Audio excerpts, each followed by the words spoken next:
des premiers outils dont vous allez avoir désespérément besoin pour trouver votre emploi étudiant au Canada, c'est un CV. Un CV qui doit répondre à 5 conditions essentielles afin qu'il puisse ainsi passer les tests des recruteurs canadiens. Le premier test, c'est que dans votre CV, vous devez démontrer aux recruteurs canadiens que vous avez une formation qualifiante nécessaire pour occuper un poste. Vous devez donc leur dire, voilà, voici les diplômes que j'ai obtenus. Deuxième critère, c'est l'expérience professionnelle.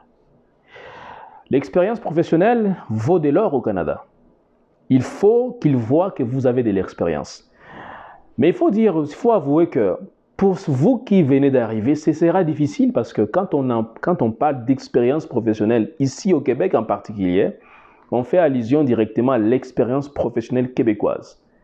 Donc, si vous n'avez pas une expérience professionnelle québécoise, ce sera difficile de trouver du travail. Alors, vous allez me dire, oui, mais moi, je viens d'arriver, comment je vais trouver cette expérience?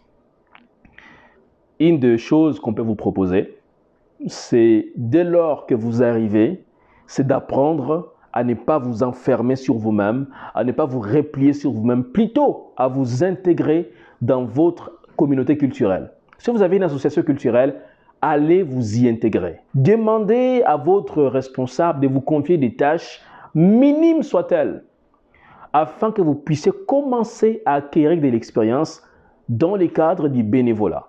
Il y a également aussi pas mal d'organismes communautaires qui existent dans lesquels vous pouvez aller proposer vos services et je vous assure, en échange, vous allez gagner en compétences, vous allez gagner en expérience, vous pouvez même les faire valoir dans votre CV. Et les recruteurs canadiens apprécient énormément les gens qui ont un sens d'engagement et de leadership. Donc, l'expérience professionnelle, eh bien, c'est d'une extrême importance. C'est le deuxième élément que les recruteurs regardent afin de vous embaucher. Troisième élément, ce sont les compétences que vous avez développées. Ils vont se demander quelles sont les compétences que vous avez développées dans le cadre de votre emploi et qui sont similaires à celles dont ils ont besoin ici et maintenant pour vous embaucher. Quatrième chose, ce sont les langues. Et on va se demander, est-ce que vous maîtrisez au moins une de 2 langues officielles, français ou anglais? Cinquième chose pour terminer, on va regarder au niveau de vos réalisations ou de vos implications communautaires. Est-ce que vous vous impliquez dans votre organisation, dans une organisation en tout cas ou dans une activité? Si oui, mais où en est la preuve? Donc ce CV, il est monté de telle manière qu'on puisse effectivement rapidement repérer l'essentiel.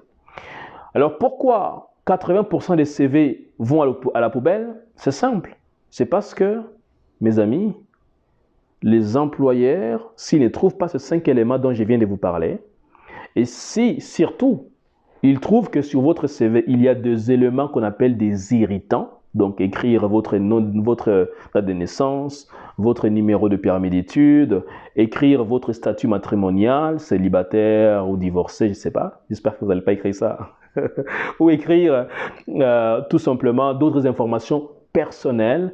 Eh bien, ça peut être facteur d'élimination, effectivement, ou en tout cas des rejets de votre CV. Donc, évitez ces éléments-là, parce qu'effectivement, ça peut vous disqualifier. Voilà, on sait que c'est technique, rédiger un CV. Il en va de même de la lettre de présentation. Si vous avez besoin d'aide, si vous avez besoin d'en savoir davantage, on est là pour ça. Alors, écrivez-nous. On se dit à très bientôt. Ciao.